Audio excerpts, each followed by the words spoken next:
Thank you very much for joining early, sir. And give to us a good morning of a Sunday is not a small thing. Just not to you, to all of you. Thank you, everybody, all the participants, the learned members of the organization. Just two sentences about IMO.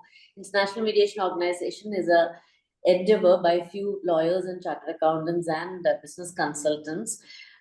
We actually were part of the training program, an aggressive training program by MCA, Ministry of Corporate Affairs, with the aegis of Institute of Chartered Accountants, long time conducted in 2016 by the MBA.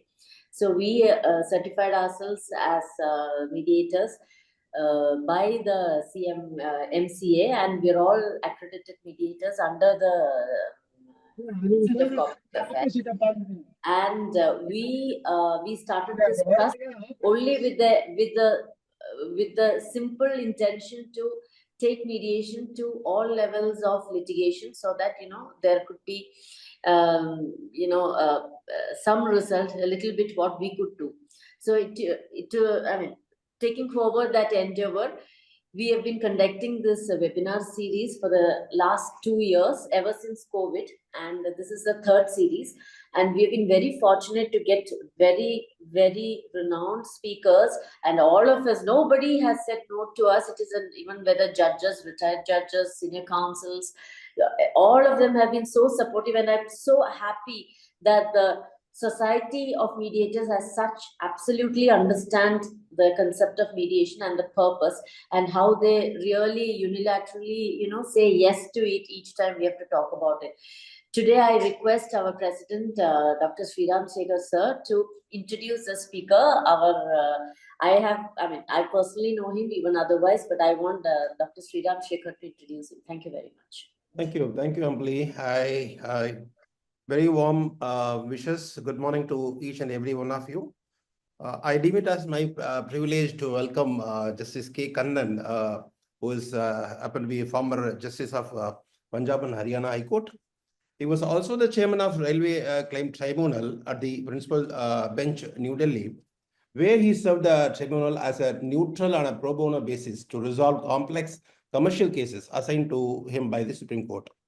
As the chair of the RCT Railway Tribunal, he with 22 benches and 19 locations. It's not a small thing. Across the country, Justice Kannans are promoted a settlement culture in the railway administration by rendering rapid compensation awards. He has structured a wonderful ecosystem to the Indian Railway Administration. Justice Kannan sir is attended a mediation course at the program on the negotiation at Harvard Law School. And also he has done his dispute resolution negotiation, this thing in University of California, Hastings College in somewhere way back in 2017, I believe. Yeah, he's one of the pioneers in mediation in India who started Madras Law Journal, the first Indian law journal in the country. Justice Kannan established a mediation center under the aegis of Tamil Nadu Legal Services Authority near Pondicherry, among the first few mediation centers by its name called Madhyastham. It's a very unique name in Tamil. He was among the first team of mediators in the country in Chennai, where the court-annexed mediation initially took root in 2005. He spearheaded the movement and a part of many organizations related to ADR and particularly of mediation. For sure, I must say that, sir, we could not find any better person other than Justice Kannan. And sir, it is you for delivering a lecture on the subject advocacy and mediation. And I'm sure sir would cover truth and justice along with the subject. Let us all enjoy the knowledge sharing of spiritual journey of Justice Kannan, and I'm sure it will help the audience immensely. On top of IMO, let me welcome the guest speaker, Justice Kannan, and the audience. Over to Justice Kannan, sir. Can I request all of you to mute your mics, all of you, because the mic can be unmuted just 15 minutes before the session is over. So only for question and answers. Thank you. Thank you very much. Thanks for doing what was probably my job, to request everyone to mute yourself so that there is no echo coming. Thanks again, Dr. Sriram, for an introduction. of me in a way which would makes me red here on my face. I'm really not that talented, as you say, but I'm sure this my endeavor at all times to perfect. So therefore, you catch me somewhere in between the process of my pursuit. I've not arrived yet for a perfection. So we'll take it like that. We'll structure it in this way. I'll take you through this whole lecture through a PowerPoint presentation. The idea is not to be fatigued looking at me and my old face. There is something else to see. So therefore, you'll have that. So I'll present it and we'll do it. It's now by my clock, it's 11:05. 12 o'clock, I'll complete, I'll wind up. And then I'll take questions from you. So wait till I complete. In an ideal physical world, as I proceed, as I give lectures, I'll be able to take questions and then answer. But then in a virtual world, we'll have to set some rules of the game so that there is no impediment. So please allow. So I was just now to that person who is joining in, you will also mute yourself as you're coming. I'm now presenting it and therefore putting it through a screen of what I think I'll be able to get these things working, right? So I'm assuming it's coming on board for you. Tell me it is happening. Then, yeah, I'm assuming it is coming there on the screen for all of you. So I take it if Ambali says this way with hands-on, then I know there is a thing. Yes, it is okay, sir. Perfect. Thank you. So therefore, we are going to be talking about mediation advocacy, navigating conflict resolution with skill and strategy. Now, therefore, we are trying to present the new skills of what is necessary. An advocate arriving there in the mediation, in my own time, if parties, as a lawyer, if party says, sir, we'll settle the matter, we are entering into compromise, we invariably say, take care, path mudichittu vaanga, have your own talks and then come back. So therefore, I had no role, at least lawyers had no role if the parties were saying that they are going to be discussing settlement between themselves. So we believed that settlement is something which only the parties will do on their own. There is nothing for a lawyer to do. Now we have come a long way from there. We are going to be therefore seeing now in the outline of what I'm going to be doing. What do we understand by mediation? What is the kind of a process that we are going to be seeing? How do you see the role of a mediation advocate? Again, I'm using an expression, advocate, in the sense that a person has become a lawyer. I was quite surprised that a student from the National Law School at Tiruchirappalli had just now sent a message saying, sir, I'll be joining. So I was asking Ambali how it is happening, and she said it is not merely for a person who is a full-trained lawyer, but law students are also going to be here. So therefore, I thought I'll add as we progress. It's mediation advocacy. What a student must also learn during the college in their school days, law school days, so that they know when they come to the profession, they're not at all times talking about the work in the court, but even within the court system, within the judicial system, how the services must enhance to other things. What kind of a preparation is necessary for a person who is trained in law, who is assisting a client? This is also something which we'll be talking about. And the technique is, so surely when I'm talking about some skills, we need some techniques. And what kind of techniques? If I'm going to be presenting it all in an hour's time, you will know an elaboration may not be possible on each one of them in a very big way, but you get introduced to this, that because each one of the topics of what I'm saying can give itself to a lecture for an hour. So, but then I'm going to be encapsulate the whole thing shortly so that you still understand. Ethical considerations, these are some things which are not discussed at all in many times because it's embarrassment. What is ethics about?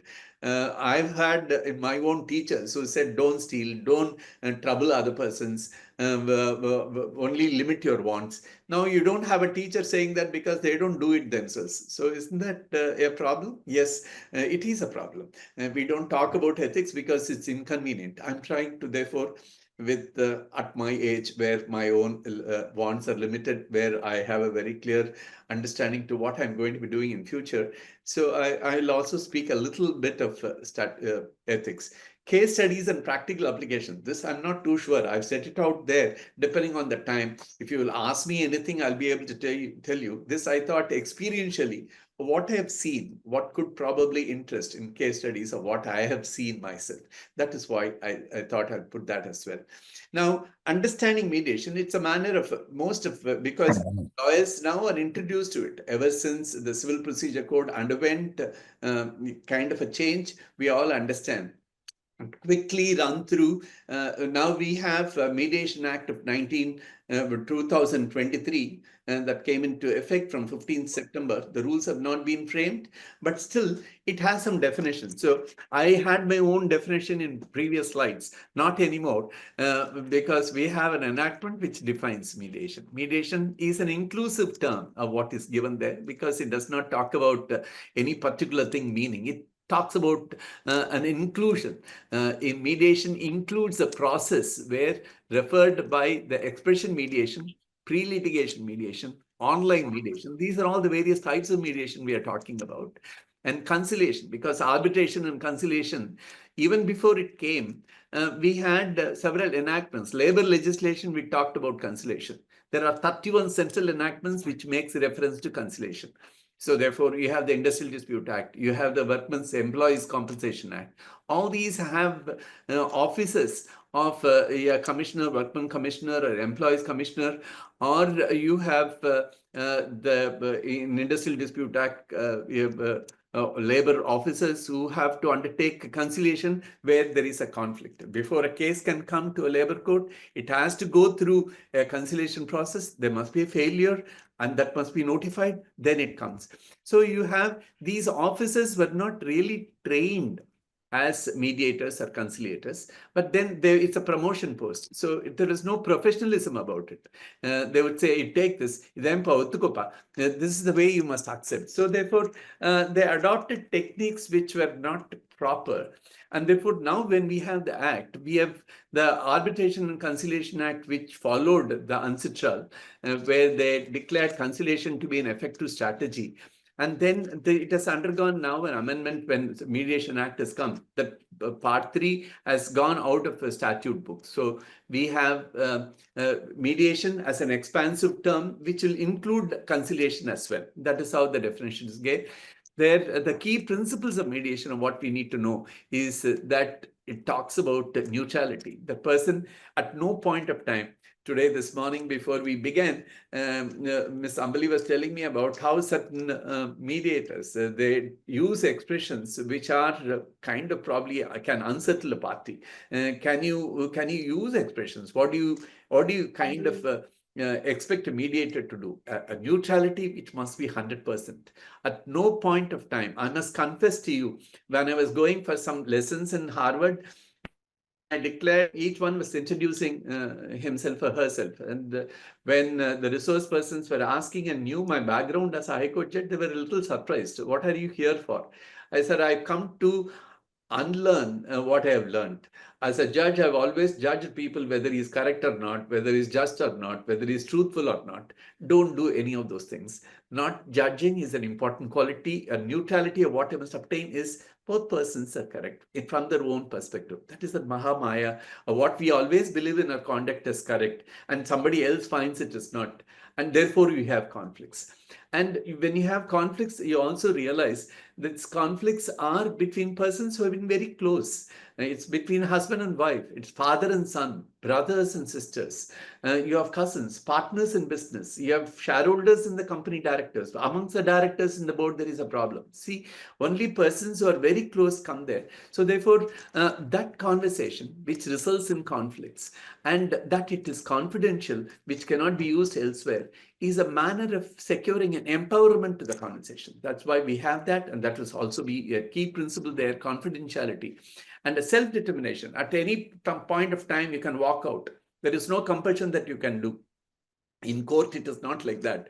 When you abandon an action, students of law will know what they must have studied through the Civil Procedure Code, or persons, lawyers who know abandonment, which is contemplated under Order 23 of the Civil Procedure Code. Once you abandon without a permission from the court, you can't raise a point again. It is not like that. The same way in arbitration, you are governed mostly by things like that, where you can't abandon and come back and then litigate. Here in mediation, you can abandon something and then go. So you have a full autonomy to decide what is essential. Ensuring fairness in respect of all the parties is again a very important component which mediator will at all times look to. This is the mediation process. I will not take you much on this. There are various types of mediation. When we're talking about facilitative mediation, where conversations could be very hard, you make possible through the mediator conversations which can be handled effectively. When we're talking about evaluative mediation, which invariably happens in cases where both are supported by counsel who believe their case is the only case which is correct. Now, it keeps happening. A certain sense of objectivity is lost, because after all, a lawyer is there paid to defend the party. The party comes and says, defend me in this. And therefore, we are fully invested in that particular cause. But then what is important as persons in the mediation, advocates who support the parties must help them in some sense play a judge's role of what a mediator will not play. You will therefore, a kind of a role reversal must take place. Normally, you look to a court, court decides and then says what is correct, what is just, what is not correct. But here, a mediation advocate will tell a party, I'll tell you what could be correct. I'll tell you what is just. Probably this will not work. This kind of judging a party must take place. If you are going to be saying, I'm going to be saying before a mediator whatever the party says, then you're not really doing the work as a mediator. Now, therefore, the first important ingredient for mediation advocacy is obtaining a kind of evaluative abilities, and for that to be given. So therefore, sometimes you can place it. It has always come to me, knowing my own background as a judge. Somebody will say, sir, உங்களுக்கு தெரியாதா sir, நீங்களே தான் இருந்திருக்கீங்க, நீங்க சொல்படி பண்றேன். As you say, I will do. Do you not know? My temptation will be to give my view, but I don't say that. I say that upfront. I won't do that except probably in a private session where you want to know what your strength of your demand is. Let me say that. So therefore, it is for you to know for that the mediator is not going to be judging you unless you cede it to him, unless you offer to him the evaluative method. There are transformational mediation where it happens where both parties are at loggerheads. Invariably, it happens in situations where in employment scenario, where there is or in a labor sector where somebody is terminated from service, where he thinks, I've done the right thing, look at this, my other persons are not supporting me proper. So you will have issues like that where you need to help each person understand what the other person is thinking. So transformative could be make the person walk in another person's shoes. That is what will be done. So these are all some methods of expressions used just for you to introduce yourself to these expressions, nothing beyond that. The roles and responsibilities of a mediator, again, to shortly, this has nothing to do with mediation advocacy. These are things of what you need to know, that creating a safe environment. It's invariably, like what I started with saying, that some mediator asks some very difficult questions to parties initially, questioning the status. How will you prove something? That's all a dangerous question. A mediator ought not to be doing that. Provides a safe environment is safety. You should be even telling a party, or what a judge does not do normally in court. Do you know where the restrooms are? Do you have water? These are things which are not asked. But a mediator, a good trained mediator, ensures that all these small things are attended to. And guiding the process to inform the party of what the process he is going to adopt is very important. Again, a judge normally does not say, I'm going to be hearing you first, I'm going to hear the other side next, and I'll then if I have doubts, I'll ask you, then I'll be passing an order. Nobody explains to you. But here in mediation, a mediator A good mediator kind of tells you how it is going to be done. What are the logistics to be employed? Is it going to be online or physical? Is someone going to be brought somewhere and then can he also offer evidence? All these are things which will get to be informed. A process explanation is a necessary exercise, or you must be asking as, sir, what are you going to be doing? So today, will I be able to secure my father-in-law coming there to offer some statement along with us? Will that kind of a connectivity possible? Or would I require him to come? How many persons can be there at the same time? All questions relating to processes before the talks really begin. A mediator's lawyer and mediation advocate must know that processes are all properly explained. Fairness at all times, again, is an important quality. You don't need to know. That's the mediator's job as to how he's going to be fair. And correcting the power imbalance. This invariably is something which will be done. You shouldn't take an offense. It happened. That was my earliest learning in Kurinjipadi, where I had a mediation center. Your president was talking about how I was associated as one of the earliest mediation centers in India. In Tamil Nadu was setting up, Gujarat came later, and there was one in Kurinjipadi, another in Tiruporur, closer to Chengalpet. So in those places where I had offered in a matrimonial setting, husband and wife were there, and there was a mother-in-law had also come. The father-in-law for that man had also come. There were only 3 chairs before me. So I was requesting the son-in-law, who was a relatively younger person, can you kindly get up and then offer the seat to him? Then what I did was seen to be grossly improper. That person went and complained to the district judge. Kandan didn't offer me a seat. So therefore, he was very unhappy about how it happened. So therefore, these things get to be happening. The neutrality, the power balance of how things are there. Where is everyone treated equally? Is somebody financially very weak? Will you be able to provide assistance to the person? Will you be able to secure any financial resources to be immediately coming to? Who will be able to bear the expenses of mediation? All these are essential. So if there is a question coming from a mediator about correcting any imbalance, don't take offense. He is not trying to look to the other person only to support them to your exclusion. On the other hand, there is a concern of a mediator to see that there is an appropriate balance brought in the table. Now, this is what is important. That's what we are going to be. I've literally taken some 10 minutes for you to explain what the mediation is, though you may be knowing. There, I was trying to bring in some qualities. What is the role of a mediation advocate? Now, that's slightly different because what is mediation advocacy itself is the process of supporting clients during mediation to effectively represent their interests and rights. There are so many things. As professionals, we are given to fine articulation. We know the art of presenting the strongest point first, the later next. So therefore, it also happens sometimes. I've seen it sometimes in some of my mediation initially. Now lawyers don't do that. Previously, they used to say, "Sir, உங்களுக்கு தான் தெரியும், நீங்க பார்த்துக்கோங்க sir. Party பேசுவாங்க. I'm going away."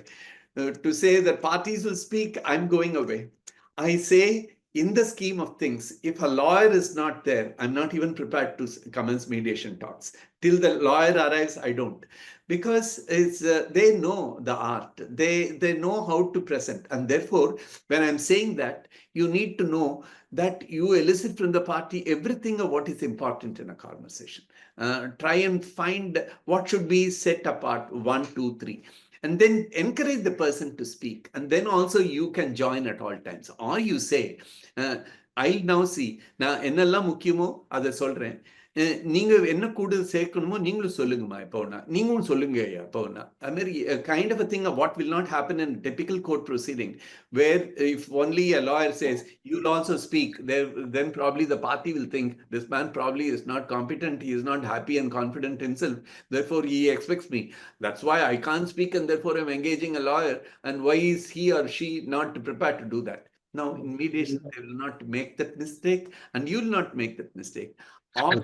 party the platform to talk, to share the views is perfectly in order. Therefore, you need to know that you are going to be supporting a client. It's supporting a client, and therefore it's the client who is the prime mover there, and you support the person in that. A client representation and then facilitating dialogue. See, in all this, you will notice I was originally talking about a role reversal with a judge. You be the judge for your client and then tell him what is possible. Tell her what is possible, what is not possible, what may not sound fair. Do all these judging at your instance initially. Don't give in immediately. Whatever they say, let us take it and leave it. Never. It's not like that. We are now trying to offer a completely. So therefore, that's how we look at things. The mediation advocate. Somebody is talking along. Can you please mute? Yeah, thank you. Client representation will ensure the client's views and rights are clearly communicated during mediation, fostering a fair process. And facilitating dialogue, mediation advocacy plays a crucial role in facilitating a constructive dialogue, designs leading to resolution. You must at all times know when we are talking in courts, we talk about how the judgment is going to be, how to win an argument. Now, winning a case invariably means losing a case for another person. Is somebody going to be happy about losing a case? You look for another dimension, another tire. In mediation, we are looking to concluding something. We are not winning. Only we are not winning. Both of us are winning. Is it some way where I'm prepared to accommodate yet another person's claim? Am I getting what I deserve to get without any form of diluting what my requirements are? Those are the preoccupations of what you will know. Therefore, your goals are different. Unlike winning a case in a court, you're talking about winning for me as well as for that person. I'm going to ensure that there is a fairness, the outcome, which will satisfy both, just not my client, the other person also. In so doing, I will ensure there are some minimum things beyond which I will not go. I will have to call it quits when it is not possible. I already told you the autonomy makes it possible for you to quit at any time, and therefore you'll take that call correctly when you think no talk is going to be worthwhile. Now, the key skills of what we are talking about is we need this facility. A strong communication skill. And that communication skill means both ways. A best communication is when you're prepared to listen to somebody. When you listen, when you are communicating or when you are listening, then you have known that it's not just listening, it's an active listening. I have been favorably commented sometimes as a judge. I can, without sounding conceited, I can say, I will never yawn in court. I've never yawned, or I've never felt sleepy in court. And the idea was at all times to be interested in the story, to hear what the person has to say. Take every case that is coming before me as a story. The same way as a mediator, what you do is to listen to somebody, to hear that person's concern, that voice, which throws out emotion, which gives a different, merely between the words of what is spoken, what is given. As a person speaks, the person is crying or something, you should be in a position to let the never say that. All that as a meaning. So give that person some time to collect oneself. That's fair. Or a person is needlessly angry. Don't say, now, suma kovapada, why moodit pesa. Don't again say that. Then you should probably tell the person to sound civil. So if I understand you are angry, you understand you have something, but let us keep the emotion and then express those things clearly. So your intervention when the party is emotionally charged, not to take away emotion, but then give an appropriate place to that emotion, make that person, take some water, intervene at a time, capture the emotion, put it out, then the person will feel comfortable. If she's crying and making a narration, and you are able to capture that emotion and tell that there on the board to mediator and to the other side, or probably the other side will feel like saying, this is the way the person will act. You don't need to immediately react. just wait. Please ask that person, just wait. So we can go through is what you need to be saying. Capturing emotion and saying that is very important, which is a quality of empathy of what we are talking about. It's not you also crying. I've heard about a very close friend of mine and a colleague who said during my initial stages, when any matrimonial matter will come to me, I will also start crying when the person is making a narration. Until a time when her husband said, no, this is not the way you're going to be practicing. They're a husband and wife combination of lawyers, where the wife came in later as a lawyer, and she would disclose to me that she used to cry when she had matrimonial narrations received by her. That is a kind of a sympathy where you also get overwhelmed. And empathy is a manner of capturing the person's emotion, understanding that emotion, and build a conversation which can comfort. That's a different thing.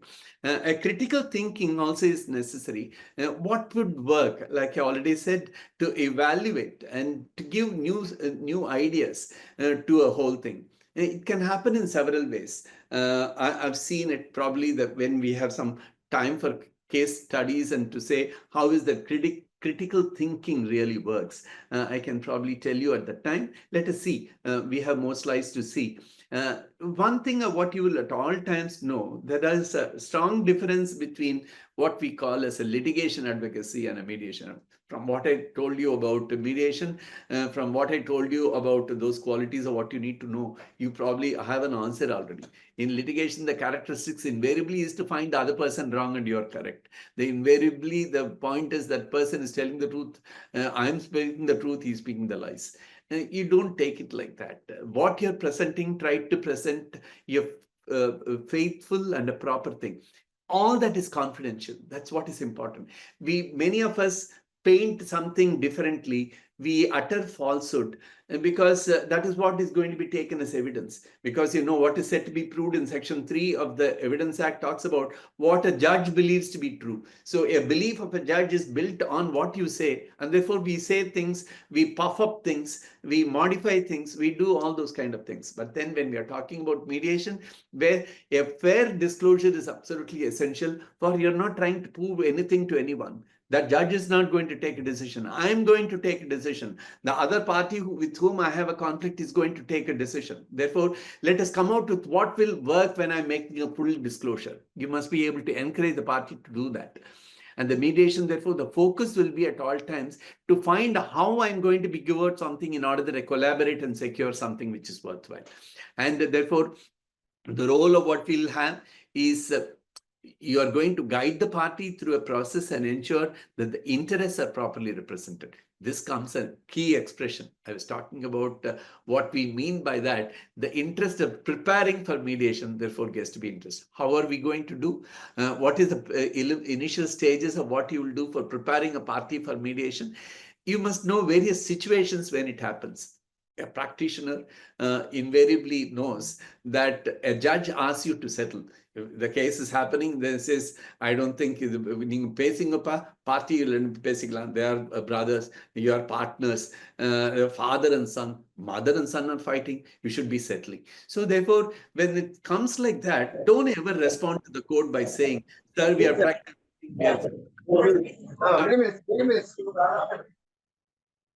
Can you please mute, please? I'm sorry. Can you mute? Thank you. Yeah, thank you. So therefore, it's essential that you take every opportunity when somebody says settle, don't cold shoulder that idea. Take that. That is because you have to have new skills, which I'm going to be talking about. Where the legal position is slightly fluid, you don't know what can happen.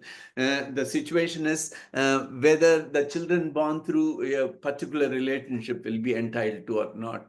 Are we talking about the proof of marriage or what is necessary in a situation like that? Where what is the company board decision, to what extent it can affect minorities, where some rights are taken away.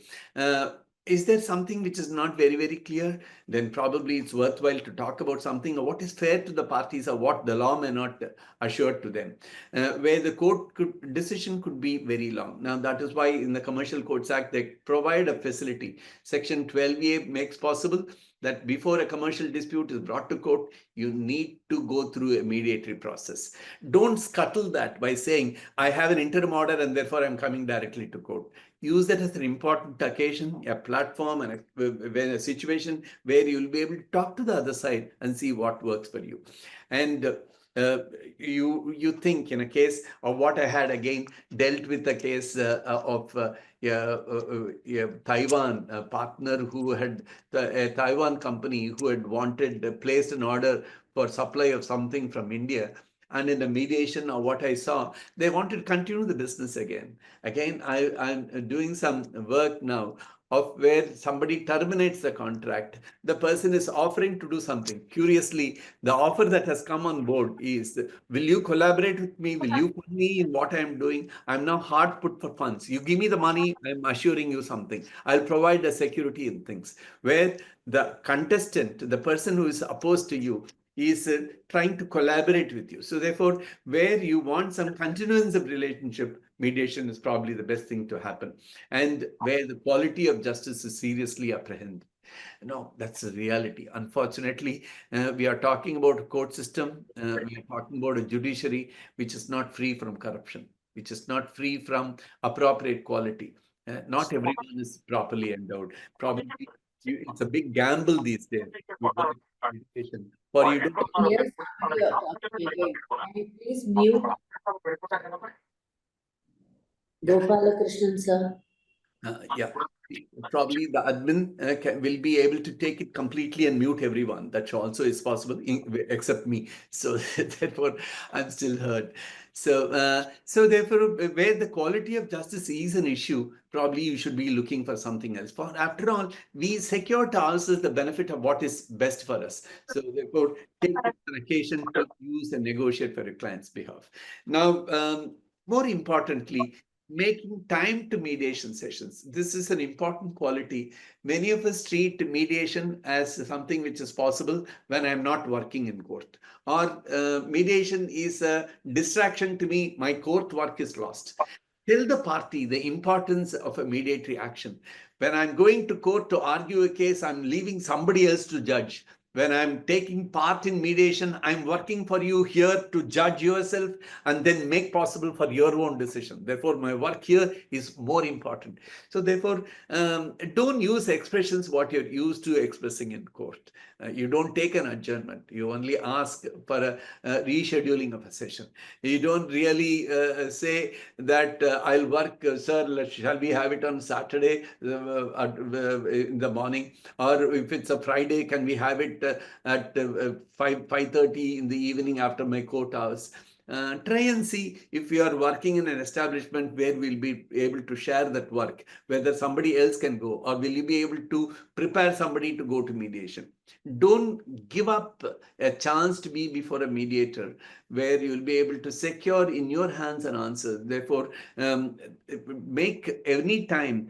And again, unlike in court where 1 hour if you do, and then there could be so many other cases which you could bring in the same day. In mediation, you set apart for some time. If it could be, ask the mediator, how long do you think, sir, I've given to you a fair idea of what the disputes are, how long will it take? He says about 15 hours, 16 hours. I try to give my parties, whoever are participating with me, how long is it likely to take?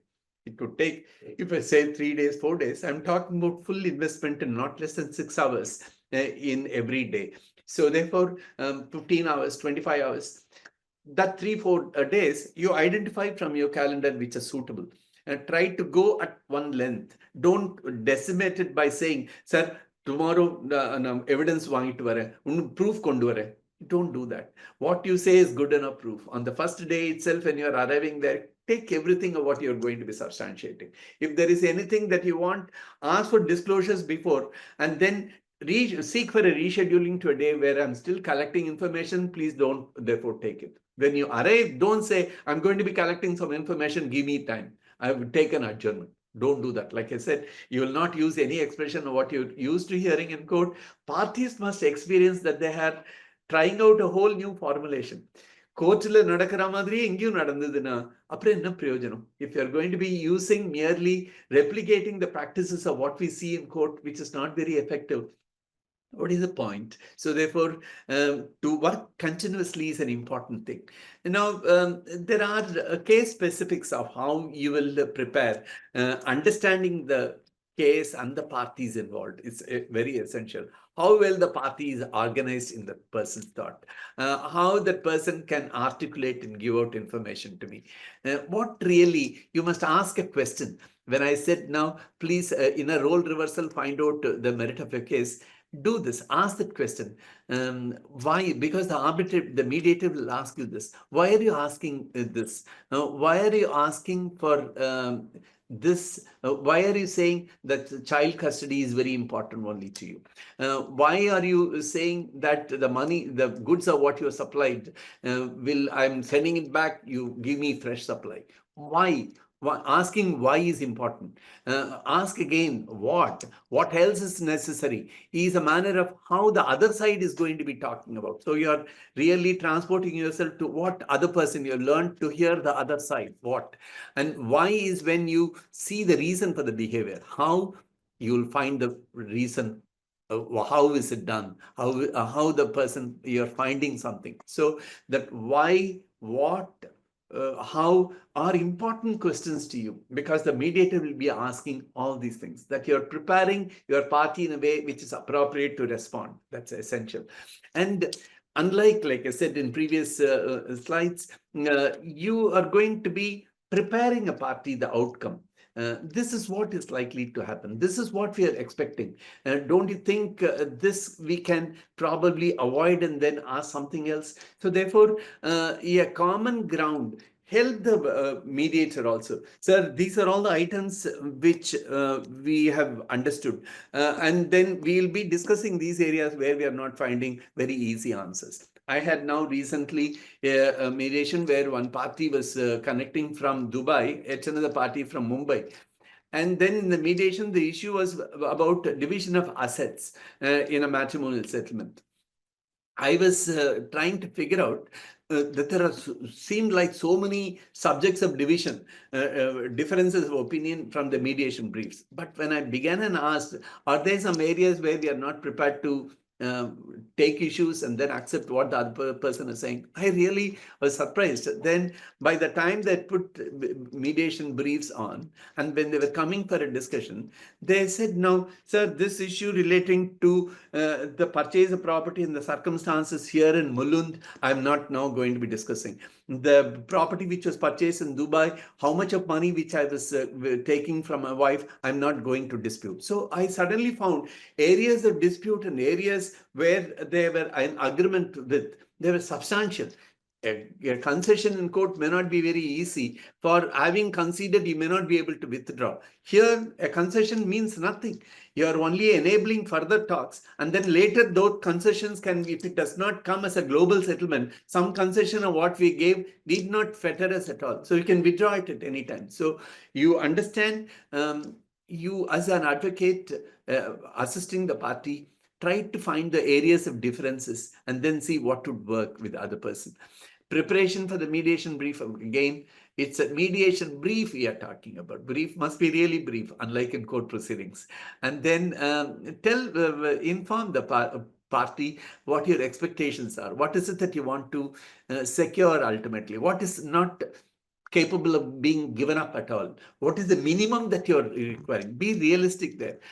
Don't look for the moon at all times. Don't believe that everything is possible. After all, when you're asking something, you must know what is possible in a situation. The desired outcomes upfront is always better to say, this is some minimum which I am looking at, sir. I've lived a life of respect and I would want to be treated so. So therefore, I want that to be done. To stating it up front on behalf of a party is fair enough. There are always certain things which you do not want to disclose. Keep that in reserve. There is nothing wrong. You can inform the mediator when you're preparing a brief, sir, there are some matters which I do not want. This brief need not be disclosed to them. Or I'm giving you separately in a paper or a communication something else which I do not want the other side to know. These are matters for you to know and later, so that that information, that secret information is to enable the conversations in a way which as an expert mediator will be able to say how to unbundle that, how to give it it at a time which is suitable for a party to receive. A person may say initially that I won't be able to afford these shares to be transferred to that person. Then he will also say, I have no problem, sir, provided these monies are what he has assured comes to me, I have no problem of transfer of these shares. In corporate problems, we see there are always some other financial transactions which come in the way, and therefore the time of disclosure could be different. That a mediator will always secure, even if you say, I'm keeping it as a secret for you and you will give it to you, I may disclose it when something happens. Those conditions you can be, the mediator will elicit from you, give it away later. And then it's again, don't wait for other person when you're preparing a brief or something. Let me say what is correct, what is not correct. This we are given to saying the statement, the contention of the plaintiff's false and vexatious and deserves to be dismissed. This is what we begin when we're writing a written statement. Or in the plain, the defendant has been grossly unjust and therefore I'm seeking for these kind of release. You don't need to do that. You don't need to call the other side bad, foul mouth to the person to express what you want to say. It can be fair disclosure. Don't worry about what the other side says. Say what you want to present in order that the conversation happens. Preparing a client for the process, you must say how all it's going to take, because they arrive sweaty palmed. They're anxious because they're always given to giving away every information to the lawyer and sit back probably in the court, have their own anxieties. But then in mediation, they are participating. They are taking active role in saying things. Prepare the person reasonably. What is likely to come? These are how conversations can take place. If it is anywhere offensive, I'll come and interfere. Don't worry. Nobody will say anything very seriously against you. Give the comfort to the person. You must be in a position to absorb that comfort. See, in my own earlier learnings, I realized at one stage, he was literally a son of a former Supreme Court judge. He came to blows with another person. I realized that I didn't set the place in order correctly, didn't absorb the anxieties of persons, where somebody's fulmination of anger was so much that it came to very serious issues. So therefore, you should be able to play that role. When you're a lawyer, if any expression which is improper, mind the person for language. If there is anything where it's uncontrollable anger or emotion which is bursting out, absorb that emotion and then keep it very proper. The communication skills are what I'm saying. I already said that this is preparing the client again. Tell the party.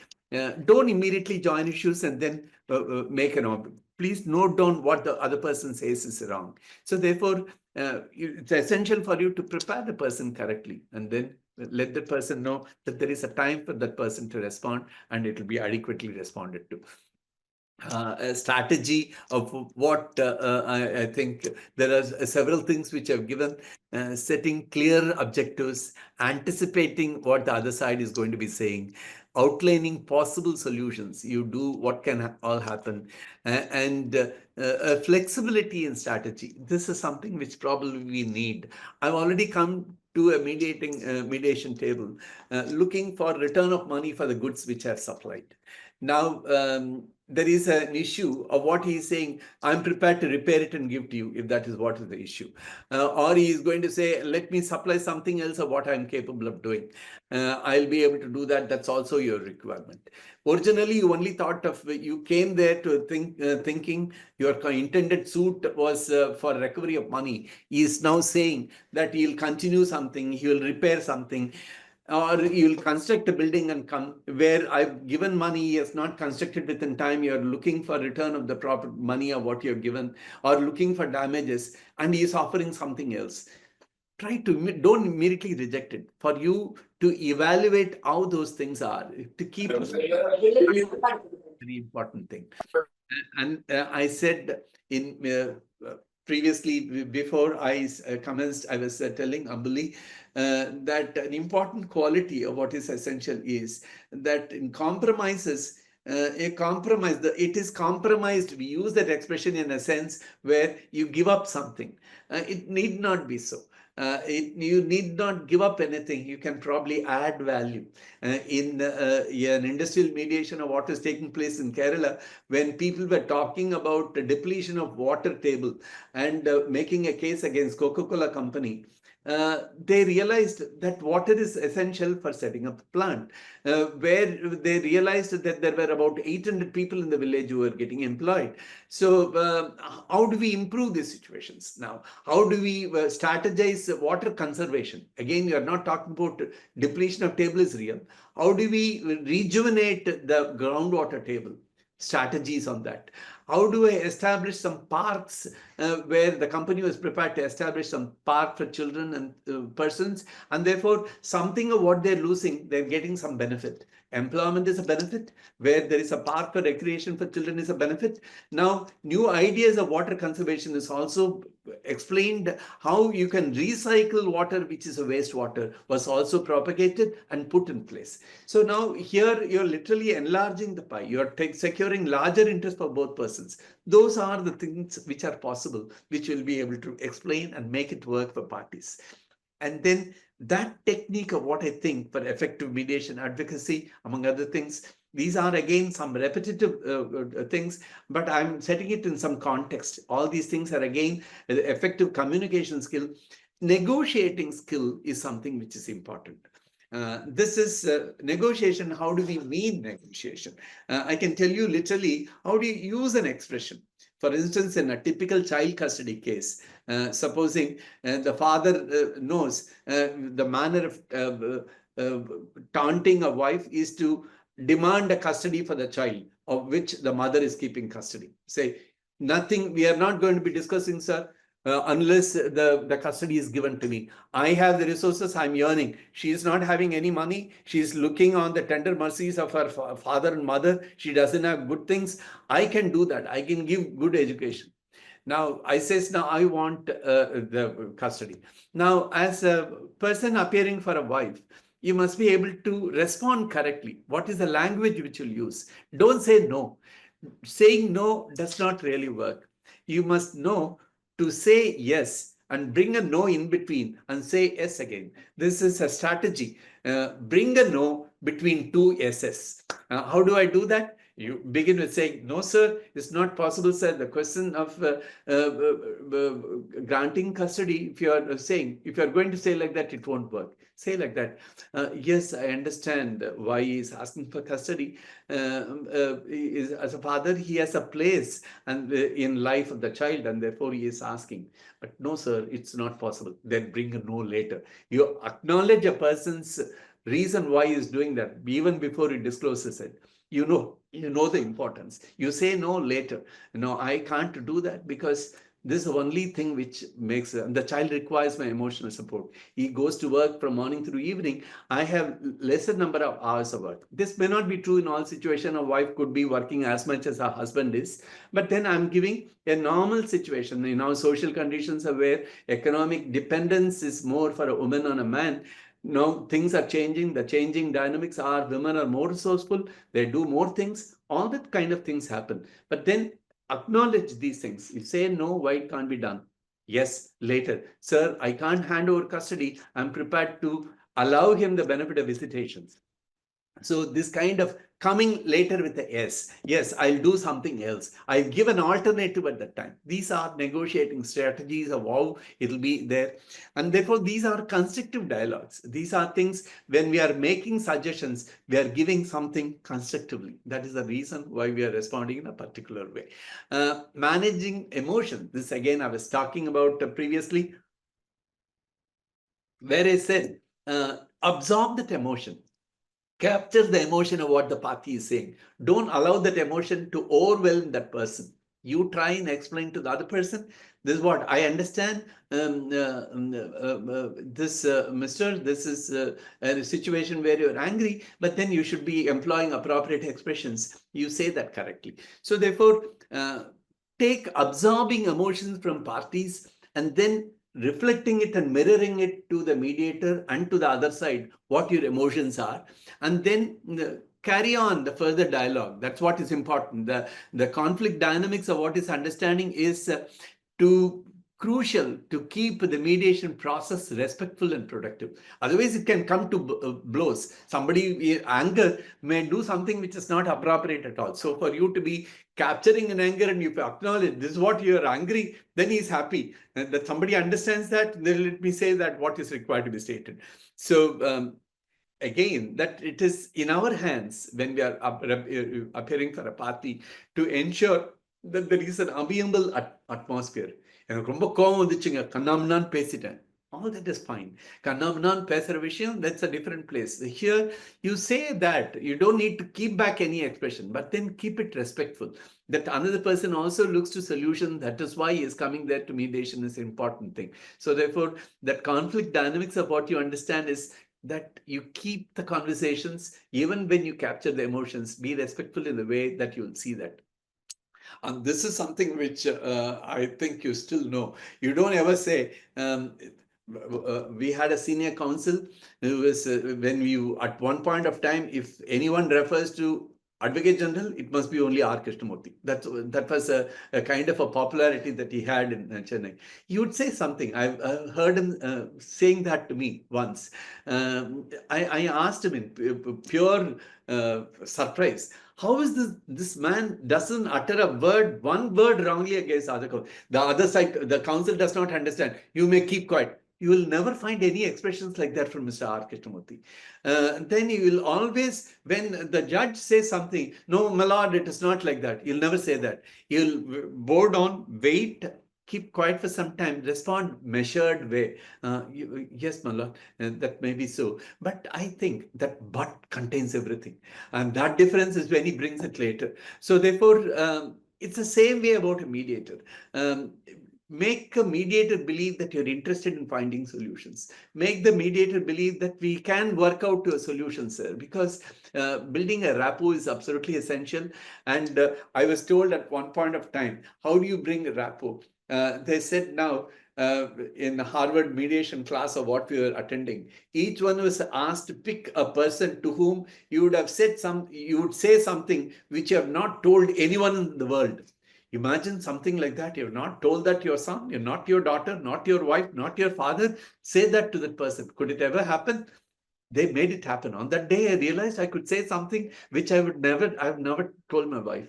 And later I found the rest of 3 days, I was always hanging out with that person. Because I found What was that? given away something to some person, will I not feel confident to be talking about anything? That's how it is. That you can get close to the person, willing to open up your heart to say for your party's sake, and then creating a vibe which will work. It has to be professional. I understand when I'm talking about this, the proximity which I want you to do is to keep a professional proximity. And I'm not talking about physical distance or proximity. I'm talking about how you get integrated to a client's cause and then get to the skin of the mediator. It will be important, and that's what will facilitate things, and it will promote if your performance. In fact, to ask a mediator later is also good. Sir, how did it go? Did I say the right thing? Did it work properly? Could I have modified something? You never know. And these are things to be done in private. This is not again to excite the suspicion of another person. No, never make that happen. You don't need to declare the mediator is known to be better. That's a wrong thing. Mediator's neutrality must be clearly assured. You will not do anything which can excite the suspicion from another that you have closer in proximity than the other side. That's a dangerous thing to happen. Now, having said this is the last portion of what I will come to, is the ethical consideration. These are things which are never done. The ethical dilemmas are understanding. Advocates must know that not at all times the suggestion of what comes is appropriate. It happened to me once where the party said, "Sir, let us see what the other person says." If he is not going to accept, I have a person. He introduces me to that person, and then he says, a kind of a dada who arrives and says, "Sir, பார்க்கலாம் sir அவங்க ஒத்துக்கிறாங்களே இல்லைனாக்கா நான் ஒத்துக்க வைக்கிறேன் sir." So now, if I told the party, "Look, this is what had happened. Your party comes to me in my chamber and says, now brings a person and says, you'll make the other side accept. If you'll not accept, he'll take care." So I said, that doesn't work like that. So therefore, be reserved about anything which is improper cannot be there. Balancing of interest is essential. See what is appropriate there. The ethical decisions of what governs your conduct must conform to what our normal advocate ethics. Go through the Bar Council regulations and talk about what is appropriate. And that is what will be important.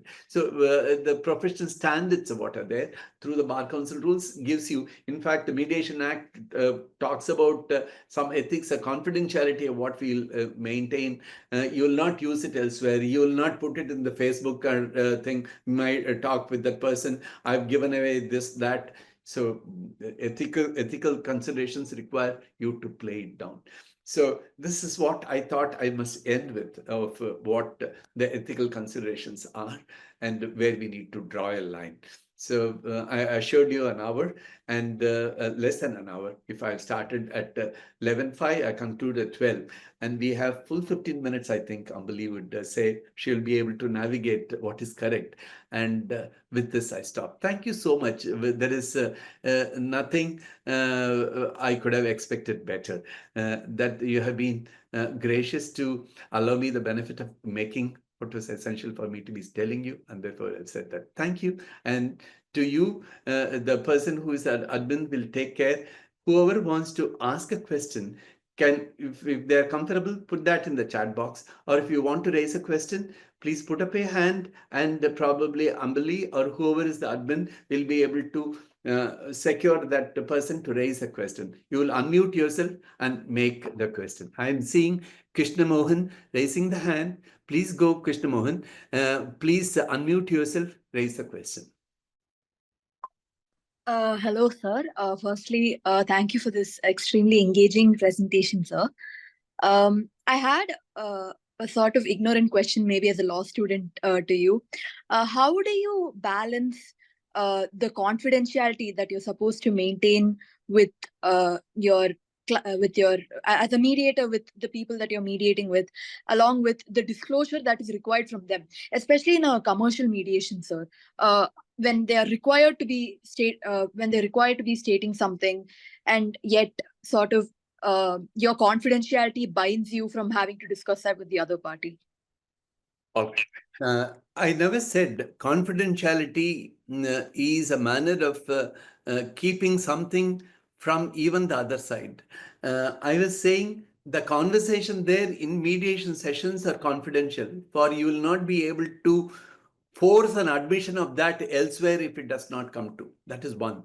Two, confidentiality of what we are talking about is in the context when the talks are fully not ripe for a settlement, when there is some proposal which is coming, for you to be giving it out elsewhere, outside, will be wrong.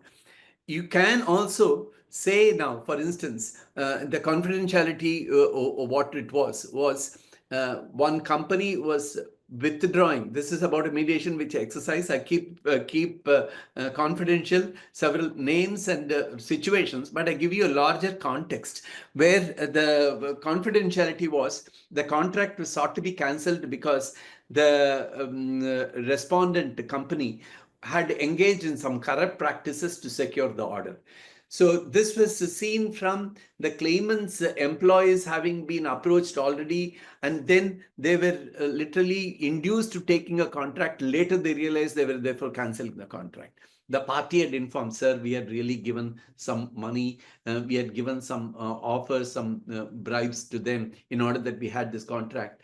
And they were government officials. This is business money, sir. This is what would happen." Now, the party informs the council. Council doesn't say that upfront there was any corrupt practice. He is now trying to say, now there are some losses you want to cancel.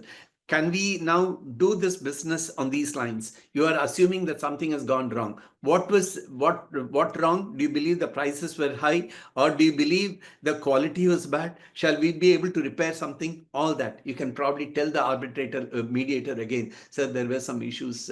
Why they were saying probably is correct. That is what I am told. You don't need to accept it immediately, sir. Then probably at some point in the conversation where you're prepared to admit, all right, something wrongs have been done, shall we correct it? So you may, the confidentiality can be not to give upfront something. You can give it away. That's why I was saying the probably telling a mediator don't give it away is not at all times. What is the mediator going to know, knowing only secretive things? Unless there is an occasion for you to give away that, unless you say what the motivations are, why is he saying like that. The secret issue can be in relation to eliciting a motivation, giving that information later in point of time when things are good enough.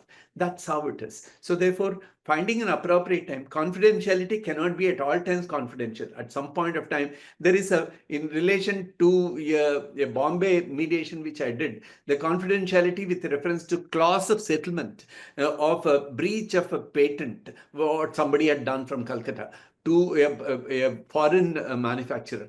Now that he admitted to have committed some fraud, committed some infringement. Then he didn't want it to be put in the market. Then he said, now let me be given an assurance of distributorship in this. You are at any time entitled to cancel all this and proceed against me for damages for so much money. That you can do. We therefore kept the terms confidential. Terms can be confidential of the final outcome. Any particular communication to the council could be confidential. When it could be given away, could be modified. All these are things. The confidentiality comes with so many understanding, so many nuanced ways of make this subject, understanding the subject. Yeah, Krishna. Thank you, sir. Thank you. That was I did not think of that. Thank you for that answer. Yeah, thank you.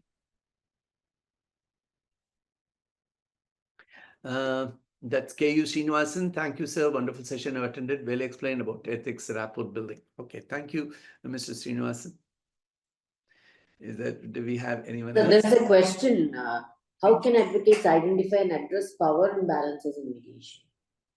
How can I'm trying to go what the chat is. How can advocates identify and address power imbalances in mediation?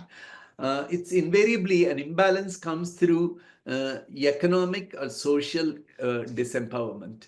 It can be an inability to raise a demand on account of some constraints existing somewhere. So find out, is the person holding back something because of some adverse circumstances?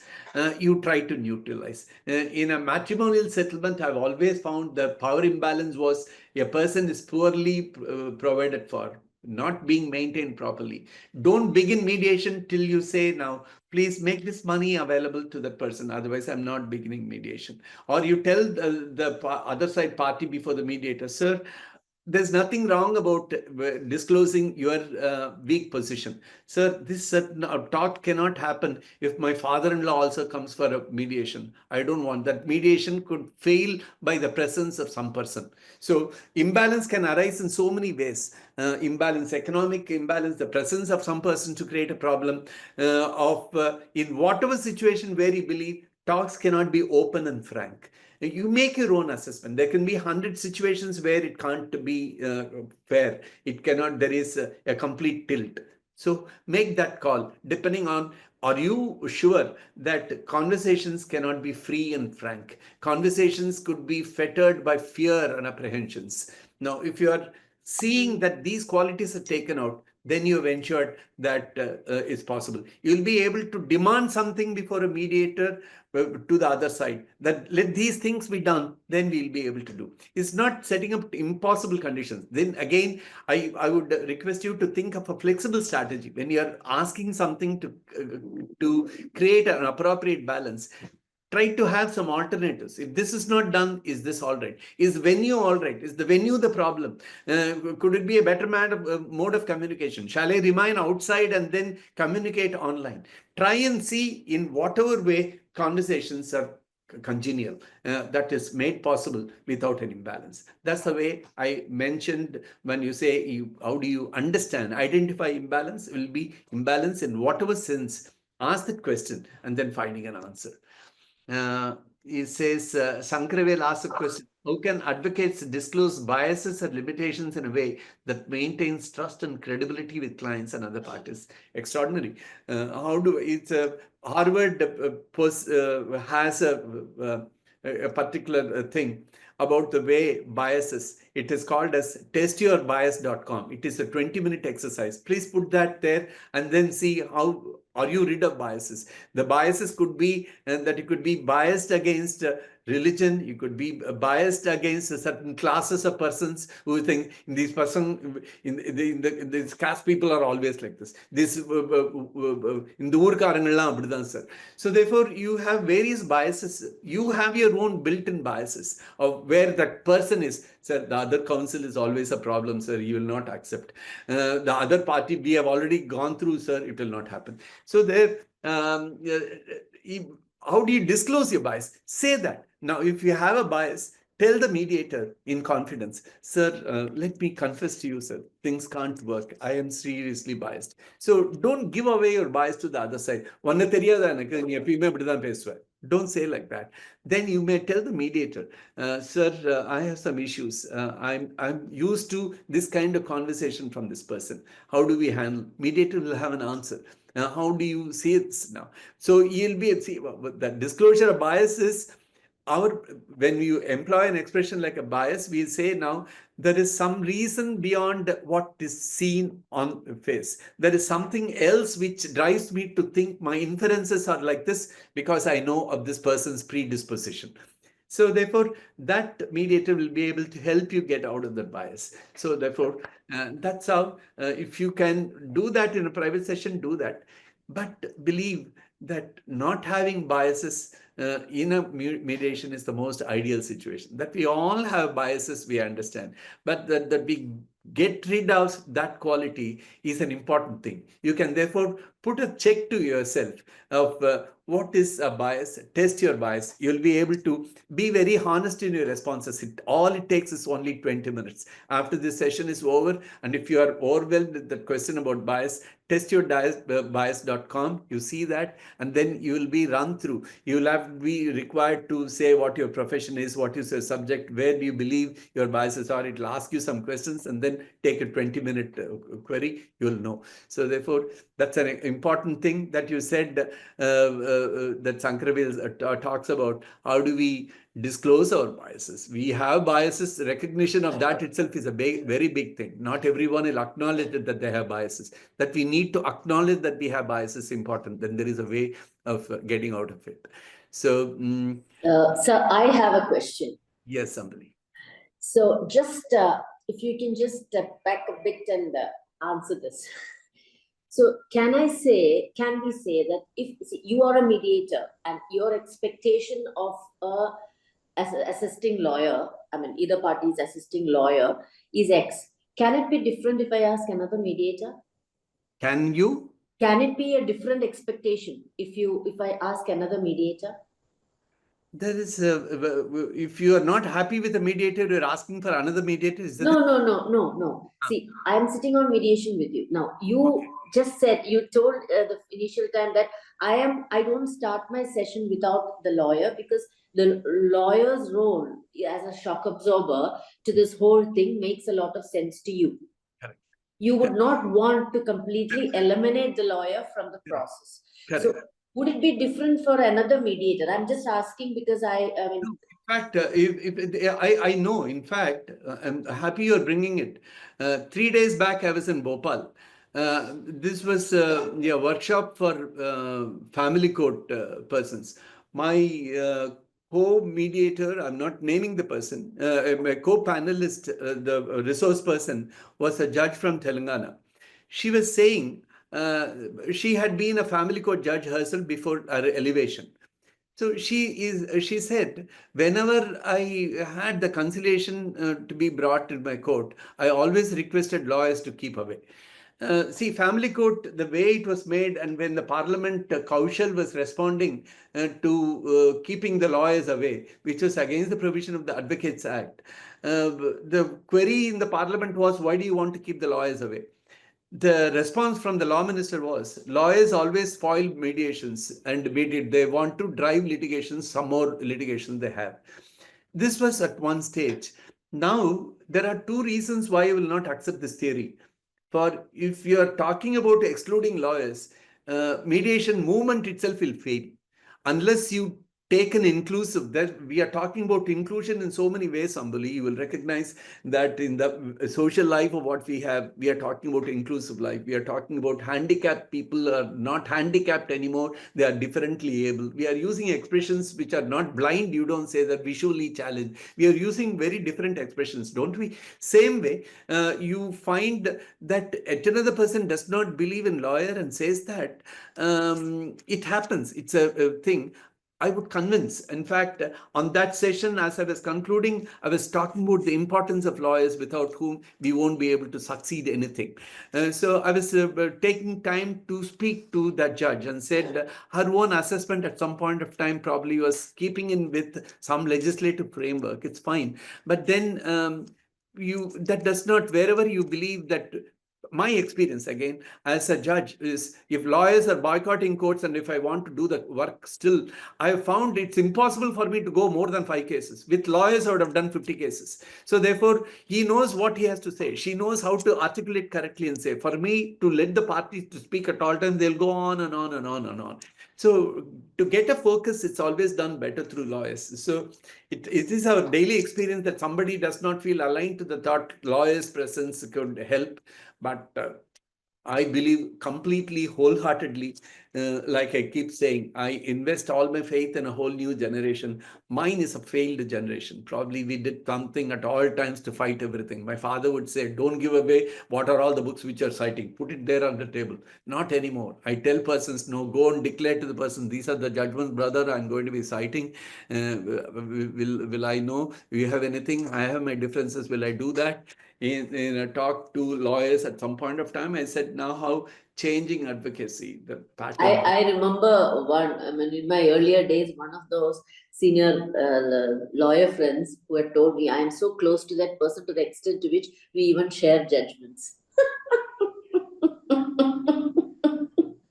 So that was the kind of importance, sharing judgments had with respect to. Okay. Thank you so much, sir. Actually, in family mediations, most of the time after mediation, mediators tell this to me, Amma, the lawyers illanale paadi prachana mudinjidumma. Prevalent thought. Therefore, it is essential for lawyers like you to reinvent yourself, to project that you are all not merely fighting against justice, that you are a carrier of justice, you are an ambassador of justice, you are reasonable in what you're expecting. That is the kind of a larger picture we need to create. And so therefore, it's in our hands, probably a greater onus for us to find a whole new thing. And if a person only knows to perform in court, the big companies, big firms, many of them, they're not in courts. They're all rich and resourceful for what they're able to do outside courts. Is still an important function. Please recognize your work cannot be only in courts. If today's lawyer says, now I work from morning about 10 to 5, I'm there at all times in the High Court, there's something seriously wrong. Don't be worried like that. That kind of a practice is not any longer good. Your practice is there for a cause, for a reason, whatever the platform is. That is what is important. So at some point of time, if I may sound indiscreet, I will still say that to you, Ambali, that I have some commitment. I said some 15 minutes questioning I'll make, I'm sure. Yeah. Thank you. We are winding up. If I allow, it can go on and on. So may I request Muthukrishnan sir to say a few words on vote of thanks, and let's wind up like that.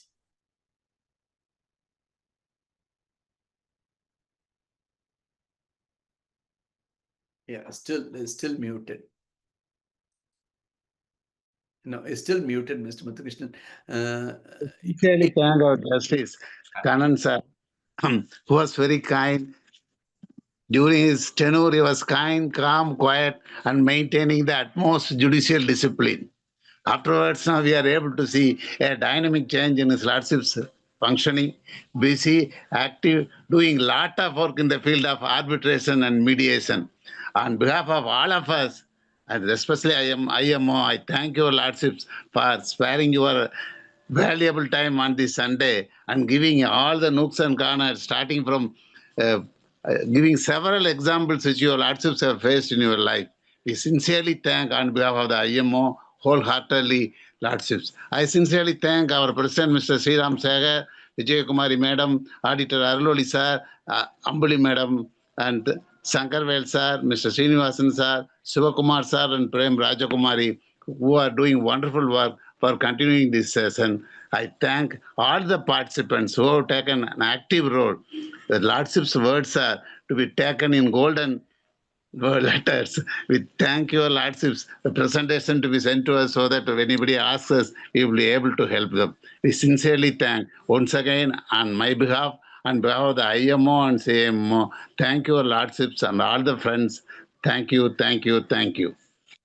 Thanks. It's my turn to say thanks. I'll take your leave. This was such a pleasure.